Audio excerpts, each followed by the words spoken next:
Welcome, आदाब, नमस्कार, सत श्री अकाल। स्वागत है एक बार फिर से आपका मेरे YouTube चैनल बाबा वारा पे। और मैं आपका बाबा स्वागत करता हूँ एक नई वीडियो में, एक नए सफ़र में, एक नई जर्नी में। आई होप कि आप सब ठीक होंगे। तो भाई, मैं हूँ यूनाइटेड किंगडम के इंग्लैंड देश के एक ऐसी काउंटी में जो जाना जाता है अपनी हिस्टोरिकल लैंडमार्क्स और कंट्री साइड विलेजेस के लिए और सीनिक ब्यूटी के लिए। इस काउंटी का नाम है समरसेट और जिस सिटी में इस समय मैं हूँ उसका नाम है बाथ। ये जो पूरी सिटी है, बाथ सिटी, इसको यूनेस्को ने वर्ल्ड हेरिटेज साइट घोषित किया हुआ है। तो आप सोच सकते हैं कि कितनी खूबसूरत होगी ये सिटी। अपने ब्यूटीफुल आर्किटेक्चर और सीनिक ब्यूटी, मिडीवियल आर्किटेक्चर होता है, उसके लिए ये सिटी जो है जानी जाती है। तो आइए चलते हैं, इस तरफ चलते हैं। और ये सामने ही मुझे भक्ति सेंटर दिख रहा है। आई डोंट नो क्या है ये, टेम्पल तो नहीं लग रहा। Let's cross the street. और ये देखिए, भक्ति लिखा हुआ है यहाँ पर and it says okay this is a meditation studio, भक्ति सेंटर। तो भाई भक्ति वगैरह भी काफ़ी करते हैं लोग यहाँ पर। तो भाई बिल्डिंग्स वगैरह आप देख रहे हो all over the England, all over the UK. मुझे जो अभी तक आर्किटेक्चर दिखाई दिया है वो काफ़ी खूबसूरत दिखाई दिया है। काफ़ी मिडीवल टाइम की जो हैं बिल्डिंग्स अभी तक मेंटेन्ड हैं यहाँ पर। बेसिकली यूके में क्या होता है, जो पुरानी बिल्डिंग्स थी, जो पुराने आर्किटेक्चर थे, वो काफ़ी स्ट्रॉन्ग थे और स्ट्रॉन्ग होने की वजह से वो अभी तक वेल मेंटेन्ड है। मेंटेन तो बाद में सरकार करती है, लेकिन जो है वेल बिल्ट है, मतलब उनमें कोई भी खरोच नहीं आती और काफ़ी स्ट्रॉन्ग बेस होता है। तो इसीलिए सरकार क्या करती है, यहाँ पर यूनाइटेड किंगडम में बिल्डिंग्स को लिस्ट कर देती है। लिस्ट करने का मतलब होता है कि ये पुरानी बिल्डिंग है और पुरानी बिल्डिंग को कोई छेड़छाड़ नहीं की जा सकती, यानी कि उसको डिमोलिश नहीं किया जा सकता, उसमें कोई चेंजेस नहीं ला सकते। छोटे मोटे चेंजेस ला सकते हो, मगर जो बिल्डिंग का बेसिक आर्किटेक्चर है उसको चेंज नहीं किया जा सकता। यानी कि अगर कोई बिल्डिंग लिस्टेड है दैट मीन्स वो बहुत पुरानी है और उसका हिस्टोरिक सिग्निफिकेंस रह चुका है। काफ़ी खूबसूरत आपको बिल्डिंग्स दिखाई देंगी यूनाइटेड किंगडम में। थ्रू आउट ही यूनाइटेड किंगडम जो घर भी बने होते हैं, रेजिडेंशियल एरिया होता है, उसमें घरों की बनावट जो है वो बहुत खूबसूरत लगती है। तो भाई ये जो बिल्डिंग है आपको सामने दिखाई दे रही है, इसे बोला जाता है रॉयल क्रिसेंट। ये बेसिकली जॉर्जियन आर्किटेक्चर के बेसिस पे बना हुआ है। इसकी हिस्ट्री की बात करें तो 1767 में जॉन वुड नाम के एक जॉर्जियन आर्किटेक्चर ने इसको डिज़ाइन किया था। इनफैक्ट बाथ सिटी में काफ़ी सारे ऐसे आर्किटेक्चर्स हैं जो जॉन वुड और उसके बेटे ने डिज़ाइन किए हुए हैं और बहुत ही ब्यूटीफुल है। आप देख सकते हो काफ़ी बड़ा क्रिसेंट है, यहाँ से वहाँ तक जा रहा है ये। और इसके सामने जो है ये खूबसूरत सा पार्क है, वहाँ पे लोग बैठे हुए हैं, चिल कर रहे हैं। तो ये जो रॉयल क्रिसेंट है ये बेसिकली एक one of the most iconic place है बाथ सिटी में। यहाँ पे बहुत सारे टूरिस्ट आते हैं। जो भी टूरिस्ट बाथ सिटी में आते हैं वो रॉयल क्रिसेंट देखने ज़रूर आते हैं। तो इसकी खास बात यह है कि 1767 में इसकी कंस्ट्रक्शन स्टार्ट हुई थी और 1774 में कंस्ट्रक्शन जो है वो कंप्लीट हुई थी। तो बेसिकली यहाँ पे इसकी खास बात यह है कि ये बहुत ही पॉश इलाका माना जाता था उस टाइम पे। जितने भी वेल्दी लोग थे, रिच लोग थे, जो एलीट क्लास होती थी, वो यहाँ पर जो है रहते थे। इनफैक्ट अभी भी यहाँ पे बहुत सारे, यहाँ पे बेसिकली इस पूरे क्रिसेंट में 30 हाउसेज हैं, यानी कि 30 घर हैं और सारे टेरेस्ड फ्लोर हैं, यानी कि हर घर के ऊपर छत है। तो अभी जो है यहाँ पे टोटल 30 घर हैं, उसमें से आई थिंक एक आध घर को होटल बना दिया गया है और एक आध फ्लैट जो है, एक आध घर जो है वो म्यूज़ियम में तब्दील हो गया है। जितने भी वेल्दी और रिच लोग थे उन्होंने यहाँ पे घर जो है बाय किए थे। 2 बंदे थे, जॉन वुड नाम का बंदा था और उसका बेटा था जिसको बोला जाता था जॉन वुड द यंगर, और जो उसके डैड थे उसको बोला जाता था जॉन वुड द एल्डर। तो इन दोनों ने मिलकर यहाँ पे काफ़ी सारे आर्किटेक्चर जो हैं, काफ़ी सारी बिल्डिंग्स को डिज़ाइन किया है। तो ये one of the most iconic building है बाथ सिटी में, जहाँ पे लोग आते हैं, चिल करते हैं। और अभी मैं आई थिंक जो हाउस नंबर 1 है वहाँ पर एक छोटा सा म्यूज़ियम भी है जिसमें पुराने टाइम के जो लोग रहते थे उनके कुछ आर्टिफैक्ट्स जो हैं अभी भी मेंटेन कर रखे हैं। मैं एक बार देखता हूँ कहाँ पर है हाउस नंबर 1, वहाँ पर चलेंगे। बाकी के जो घर हैं वो सब अभी ऑक्यूपाइड हैं। काफ़ी सारे लोग जो हैं जिन्होंने ये घर खरीदे हुए थे तो यहाँ रहते हैं। वो काफ़ी पीसफुल सा लग रहा है यहाँ पर। और ऐसा माना जाता है ये जो क्रिसेंट पूरा बना हुआ है, इसकी जो सिग्निफिकेंस है वो ये है कि ये सन को बेसिकली रिप्रेजेंट कर रहा है। उसका जो कर्व होता है उसको ये रिप्रेजेंट कर रहा है। और यहाँ पे आप देख सकते हो इसके ये सारे घर हैं, यहाँ पे आपको विंडोज़ दिखाई दे रही हैं और सामने जो है ये बहुत खूबसूरत सा पार्क है। और पार्क के उस साइड जो है पहाड़ियाँ दिखाई दे रही हैं। I am not sure video में कितना विजिबल है ये, बट पहाड़ियाँ सी दिखाई दे रही हैं सामने, तो काफ़ी ग्रीन है। बहुत ही बढ़िया नज़ारा है यहाँ से। जो लोग घर पे बैठते होंगे और अपनी विंडो से जो व्यू देखते होंगे वो बहुत खूबसूरत लगता होगा। इनफैक्ट अभी भी जो घर है उसमें लोग रहते हैं, आई एम श्योर कि वहाँ से व्यू बहुत बढ़िया आता होगा। लेकिन अगेन बाथ सिटी जो है ये वर्ल्ड हेरिटेज साइट है एज़ पर यूनेस्को, तो यहाँ पे डेफिनेटली प्रॉपर्टी जो है वो बहुत महंगी है। तो आई एम श्योर कि ये रॉयल क्रिसेंट पे जो घर होंगे वो भी बहुत ही ज़्यादा महंगे होंगे। मैं अभी वहाँ से मैंने उस तरफ से एंटर किया तो मैं पूरा वॉक करके आया हूँ। पूरा क्रिसेंट जो है मैंने पार कर लिया है। और यहाँ पर जो है एक हाउस नंबर 1 था, यहाँ से स्टार्ट हो रहे थे इस साइड से। तो यहाँ पे हाउस नंबर 1 को इन्होंने म्यूज़ियम बना दिया है। अभी मैंने किसी से पूछा, आई थिंक उस साइड है, तो वहाँ चलते हैं एक बार, देखते हैं। तो बेसिकली जो म्यूज़ियम की एंट्री है वो होती है यहाँ से, तो यहाँ से अंदर चलते हैं एक बार। तो बेसिकली ये जो म्यूज़ियम है ये दर्शाता है जॉर्जियन एरा में जो रिच फैमिलीज़ होती थी वो किस तरीके से रहती थी और क्या उनकी दिनचर्या होती थी और किस तरीके से वो बिहेव करते थे, क्या माइंडसेट होता था उनका। तो बेसिकली जो बाथ सिटी है वो पूरी सिटी को जॉर्जियन सिटी बोला जाता है। अब इस जॉर्जिया को आप जॉर्जिया कंट्री या फिर जॉर्जिया जो अमेरिका में जगह है उससे रिलेट मत करना। जॉर्जियन सिटी का मतलब है जॉर्जियन एरा था बेसिकली एक ब्रिटेन में। तो ब्रिटिश हिस्ट्री अगर आप पढ़ेंगे तो उसमें जॉर्जियन एरा के बारे में आपको पता लगेगा। 1714 से लेकर 1830 तक जॉर्जियन एरा था, जिसमें 4 मेजरली किंग्स रहे थे, जॉर्ज 1, जॉर्ज 2, जॉर्ज 3, जॉर्ज 4। तो उनके दौरान जो ब्रिटेन की हिस्ट्री है वो जॉर्जियन एरा बोला जाता है। ये जो रॉयल क्रिसेंट है यहाँ पे इलीट लोग रहते थे और वो जॉर्जियन एरा को बिलोंग करते थे, यानी कि जॉर्जियन फैमिलीज़ जो होती थी, जो रिच थे, जो फिल्दी रिच थे, जो वेल्दी थे और इलीट क्लास को बिलोंग करते थे। तो ये जो म्यूज़ियम है ये उन्हीं लोगों की लाइफस्टाइल को एक तरीके से डिपिक्ट करता है। तो आइए चलते हैं अंदर और देखते हैं कि जॉर्जियन एरा के जो लोग थे वो किस तरीके से रहते थे, उनका माइंडसेट क्या होता था, वो क्या पहनते थे, क्या खाते थे, किस तरीके से रहते थे, उनके सर्वेंट्स जो थे वो सर्वेंट्स किस तरीके से रहते थे और क्या करते थे। तो चलते हैं इस म्यूज़ियम के अंदर। ये लिखा हुआ है रॉयल क्रिसेंट। आर्किटेक्ट जो है वो जॉन वुड है, John Wood junior, erected in 1767 to 75। यानी कि इसकी जो कंस्ट्रक्शन कंप्लीट हुई थी वो 74 में हुई थी एंड आई थिंक उसके बाद उनकी डेथ हो गई थी। तो ये बहुत ही एक मार्वलस स्ट्रक्चर है जो उनकी आत्मा को ज़िंदा रखता है।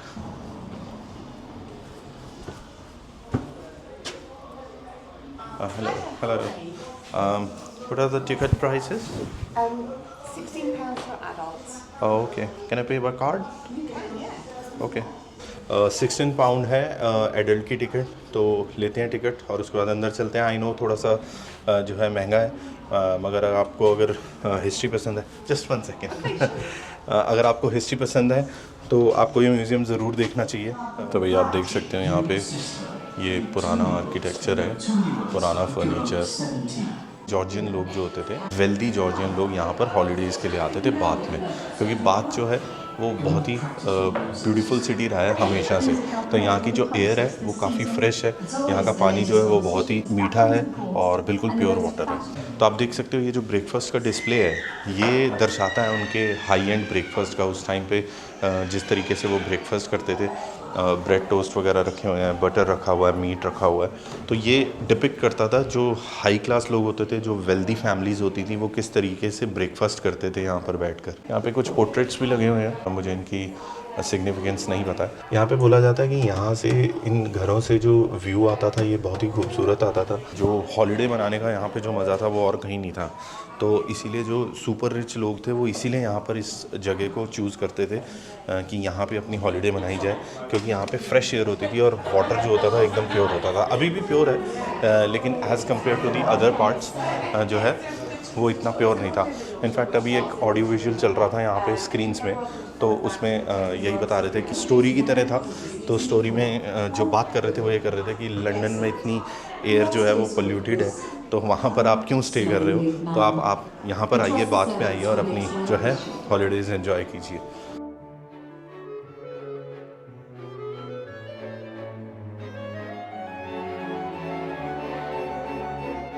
पुराने टाइम का कैबिनेट रखा हुआ है यहाँ पर, पुराने टाइम की किताबें रखी हुई हैं, अभी भी प्रिजर्व नहीं है, हम टच नहीं कर सकते, बट ये आप देख सकते हो पुराने कागज़ हैं, उन पर कुछ लिखा हुआ है।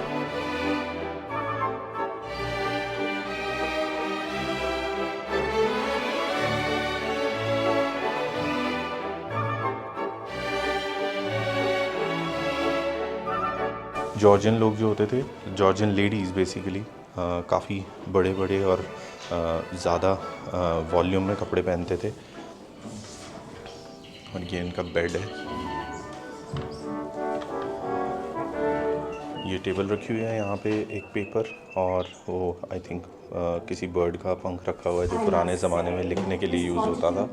बाथ जो है, बाथ सिटी जो है वो बेसिकली जो बाथरूम्स होते हैं यानी नहाने की जगह होती हैं उनके लिए फेमस है। हाउएवर रॉयल क्रेसेंट में कोई भी बाथरूम नहीं थे, तो बाथरूम भी जो है वो 100-200 साल बाद जाके बने थे। तो पहले यहाँ पे कोई भी बाथरूम और टॉयलेट वगैरह नहीं था, तो उसके लिए जो है बाहर अलग से सेपरेट एरिया होता था, वहाँ पे जाके किया करते थे।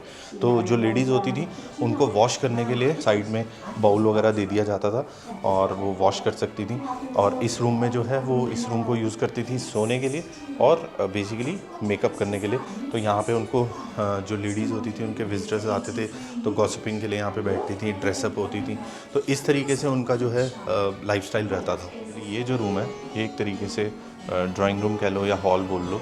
यहाँ पे जो है जॉर्जियन फैमिलीज़ जो यहाँ पे रहती थी उनके गेस्ट वगैरह आते थे तो वो यहाँ पर बैठ के एंटरटेनमेंट करते थे शाम में। तो यहाँ का जो डेकोरेशन है वो थोड़ा ब्राइट एंड शाइनी रहेगा। ये जो आपको फ्रेम दिखाई दे रहे हैं और जो मिरर लगा हुआ है उसका जो फ्रेम है, जो वो लाइनिंग दिखाई दे रही है सामने, ये थोड़ा सा शाइनी मटेरियल यहाँ पे यूज़ किया जाता था। मतलब शाम के टाइम में जैसे डार्क हो जाता था तो डार्क होने की वजह से जो कैंडल्स होती थी यहाँ पे, जो कैंडल्स लगी हुई हैं आपको दिख रही हैं, ये वैसे लाइट्स हैं। यहाँ पे जो कैंडल्स लगती थी उनसे जो लाइट इमिट होती थी वो रिफ्लेक्ट होके ग्लिटर इफेक्ट देती थी, तो वो काफ़ी खूबसूरत लगता था उस टाइम पे। तो इसीलिए जो है ये डेकोरेशन जो यूज़ किया इन्होंने इस तरीके से किया कि जो एम्बियंस हो इस रूम की वो इतनी खूबसूरत सी हो। और आप देख सकते हो इस लाइन के आगे वैसे नहीं जा सकते, बट यहाँ से दिख रहा है कि ये टेबल रखी हुई है, इसमें ताश के पत्ते रखे हुए हैं। तो गैम्बलिंग वगैरह करते थे, ताश खेलते थे। वहाँ पे वो टेबल पे कुकीज़ और चाय वगैरह रखी हुई है या कॉफ़ी रखी हुई है। और काफ़ी खूबसूरत है। देखो इस विंडो से कितना बढ़िया व्यू आ रहा है यार, पूरा क्रेसेंट दिख रहा है यहाँ से सामने। भाई देखो हर किसी को इस तरीके की जो चीज़ें हैं ना वो पसंद नहीं आती, तो अगर आपको ये बोरिंग लग रहा है तो आई एम सॉरी, लेकिन बहुत से ऐसे व्यूअर्स हैं मेरे या मुझे खुद को इस तरीके की चीज़ें जो हैं, हिस्टोरिक चीज़ें जो हैं वो बहुत पसंद आती हैं कि पुराने टाइम में देखना। एक तरीके से ये टाइम मशीन की तरह ही है कि आप पुराने टाइम में झांक कर देख रहे हो कि लोग कैसे रहते थे, उनका लाइफस्टाइल क्या होता था। तो ये देख के ना बहुत अच्छा सा लगता है, पता नहीं मेरे को अच्छा फील होता है। और इसीलिए अक्रॉस द वर्ल्ड लोगों को जो है हिस्ट्री जानने में बहुत मज़ा आता है। और यही रीज़न है कि इस तरीके की जो पुरानी चीज़ें हैं, मिडीवल चीज़ें हैं, जो पुराने टाइम की चीज़ें जो हैं उनको प्रिजर्व किया जाता है, सो दैट हमारी आने वाली जनरेशन, आगे की जनरेशन वो देख सके, उनसे कुछ सीख भी सके, उनसे इंस्पायर भी हो सके और साथ साथ उनको एंजॉय भी कर सके कि पुराने के लोग जो हैं, पुराने टाइम के लोग जो हैं वो किस तरीके से रहते थे। Retire for the evening, go to the gentleman's bed. तो यानी कि बेडरूम, यानी कि ये जो है ये मर्दों का बेडरूम है। आई डोंट नो मर्द और औरत का बेडरूम अलग कैसे हो सकता है अनलेस वो शादीशुदा ना हो। ये देखो शेव बनाने के लिए यहाँ पे जो है ब्रश भी रखा हुआ है, तो ऐसा लगता है जेंटलमैन्स बेडरूम। देखो भाई क्लियरली मेंशन है यहाँ पर कि मैरिड कपल जो होते थे, जो जॉर्जियन अपर फैमिलीज़ होती थी उसमें जो मैरिड कपल होते थे वो मर्द और औरत जो है वो दोनों अलग अलग बेडरूम्स में रहते थे। थोड़ा सा फ़नी साउंड कर रहा है बट लिखा हुआ है वहाँ पे स्पेसिफिकली। और जो लेडी का रूम होता था वो बहुत ही ज़्यादा एलैबोरेटेड होता था और बहुत ही ज़्यादा खूबसूरत होता था, डेकोरेटेड होता था। लेकिन जो मर्द थे उनका जो रूम होता था वो बहुत ही बेसिक सा, सिंपल सा रहता था। ये काफ़ी सिंपल और प्लेन है, वैसे भी मैन आर सिंपल। ये देखो यार यहाँ पे ये जो है ये एक ऑडियो विजुअल चल रहा है। ये पुराना फर्नीचर नहीं है, this is not a part of furniture, this is a modern machine जहाँ पे 2 स्क्रीन्स हैं, उस पर ऑडियो विजुअल चल रहा है और बीच में मिरर है जिसमें मैं दिखाई दे रहा हूँ आपको। तो जॉर्जियन हाई सोसाइटी में इस तरीके के कपड़े पहने जाते थे, तो ये वो एक उसका डिस्प्ले रखा हुआ है। बेड काफ़ी छोटा लग रहा है बट एनीवेज अकेले अकेले सोना है तो छोटा नहीं है बेड, ठीक है। अब मुझे समझ आया, ये वाली जो सीढ़ियाँ हैं ये सिर्फ घर के मेंबर्स यूज़ करते थे। कितनी खूबसूरत सीढ़ियाँ बना रखी हैं। जो सर्वेंट्स होते थे उनके लिए ये वाली सीढ़ियाँ थी, तो इसीलिए वहाँ पे लिखा हुआ था सर्वेंट्स ओनली। तो ये जो किचन होती थी उस टाइम पे ये काफ़ी इंक्लोज्ड होती थी और बहुत ज़्यादा जगह नहीं होती थी। रैट्स वगैरह यहाँ पर दिखते रहते थे, इसलिए इस तरीके के रैट ट्रैप्स जो हैं रखे जाते थे। और बिल्कुल भी जो है बहुत अच्छे से मेंटेन नहीं होता था, तो काफ़ी सारे कुक्स जो हैं वो एक साथ काम करते थे, तो काफ़ी हॉट हो जाता था यहाँ पे, क्योंकि आप देख सकते हो अंगारे वगैरह जल रहे हैं वहाँ पर, उस तरीके का रहता था हिसाब किताब। हाउएवर इस एरा में काफ़ी सारे कुक्स बहुत ही डिफरेंट तरीके के मेथड यूज़ करते थे, तो कुकिंग स्टाइल जो होता था उनका काफ़ी अच्छा होता था। हाउएवर जो जगह होती थी जहाँ पे कुक करते थे, किचन जो है, किचन एरिया जो है वो बहुत ही पुअरली मैनेज्ड होता था।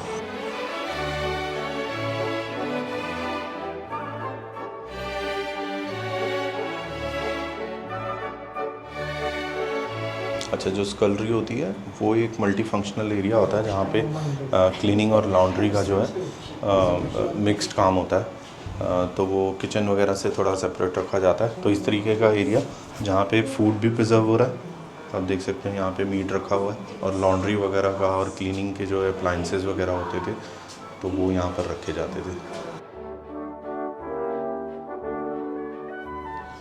तो भाई मैं आ चुका हूँ म्यूज़ियम से बाहर। काफ़ी अच्छा लगा हिस्ट्री देखकर, जो भी आर्किटेक्चर था, अंदर पुराना फर्नीचर रखा हुआ था, और भी आपने वीडियो में देखा होगा, तो देखकर काफ़ी अच्छा लग रहा था। ऐसा लगता है यार आसपास का एरिया काफ़ी खूबसूरत है, जितना देखे जाओ उतना कम है। देखो भाई बाथ सिटी में ये इस तरीके की जो हैं ओपन टॉप बसेस भी चलती हैं, जो हॉप ऑन और हॉप ऑफ वाली बसेस होती हैं, जिसकी आप टिकट ले सकते हो। एक बार टिकट लेने के बाद बहुत सारे स्टॉप्स पे ये रुकती हुई जाती है, आप उतर के अपनी डेस्टिनेशन को एंजॉय कर सकते हो, और उसके बाद अगली बस में बैठ के वापस से जा सकते हो। बहुत सारे स्टॉप्स पे रुकती है ये हॉप ऑन हॉप ऑफ बस। लंदन में भी काफ़ी फेमस है, लंदन के बारे में आपने सुना होगा कि इस तरीके की फेमस बसेज़ होती हैं, तो वो बसेज़ बहुत सारी सिटीज़ में चलती हैं। तो सरप्राइजिंगली बाथ में भी चल रही है, जबकि एक बहुत ही छोटी सी सिटी है। ऊपर छत पे बैठ के बहुत ही मज़ा आता है, लेकिन आज वेदर जो है वो काफ़ी गर्म है, तो हम पता नहीं कितना लोग इन्जॉय कर रहे होंगे, लेकिन सिटी को देखने का मज़ा बहुत आता है अगर आप ओपन टॉप बस में बैठे हैं। तो जो चार्जेस हैं वो आई थिंक 20-25 पाउंड्स होता है, बहुत सस्ता अगर आपको मिल जाए तो, नहीं तो 30 पाउंड्स, 40 पाउंड्स, 45 पाउंड्स इस तरीके की टिकट्स होती हैं। तो ये आई थिंक एल्डरली लोगों के लिए बहुत अच्छा है, आप पूरी सिटी देख सकते हो एक बस में बैठ के, तो ये मुझे बहुत बढ़िया लगती है चीज़। ये देखो यार, अभी जस्ट हमारे सामने ही वहाँ बस गई है और ये दूसरी बस आ गई है। इसकी सर्विस जो है वो काफ़ी अच्छी लग रही है, तो ऐसा नहीं है आपको बहुत देर वेट करना पड़ेगा अगर आप हॉप ऑन ऑफ वाला टूर लेते हैं तो इस तरीके का टूर भी आप ले सकते हो। मैं डेफिनेटली रिकमेंड करूँगा। मैंने लंदन में लिया था, मैंने शूट नहीं किया बट मैंने लंदन में लिया था, तो जो आर्किटेक्चर देखने का मज़ा आ रहा था ओपन टॉप बस में बैठ के, वो बहुत ही बढ़िया था, अमेजिंग था। उसको एक्सप्लेन नहीं कर सकता मैं कितना बढ़िया था। अगर आप यूके आ रहे हैं तो एक बार डेफिनेटली जो है हॉप ऑन हॉप ऑफ वाली बस का टूर ज़रूर लेना, चाहे किसी भी सिटी में लेना। ये था रॉयल क्रिसेंट। अगर आप इंग्लैंड आते हैं तो डेफिनेटली बाथ सिटी में आइए, बहुत ही खूबसूरत सिटी है, बहुत सारी चीज़ें हैं करने के लिए। हाँ, ये थोड़ा सा रिलैक्स्ड वेकेशन होना चाहिए। अगर आप बहुत ही ज़्यादा हसल एंड बसल चाहते हैं तो वो इस सिटी में आपको बिल्कुल नहीं मिलेगा। That's all for today. Thank you once again for watching my video. अगर आपने सब्सक्राइब नहीं किया है तो प्लीज़ सब्सक्राइब कर लो। मिलते हैं बहुत ही जल्द एक नई वीडियो में, तब तक के लिए गुड बाय।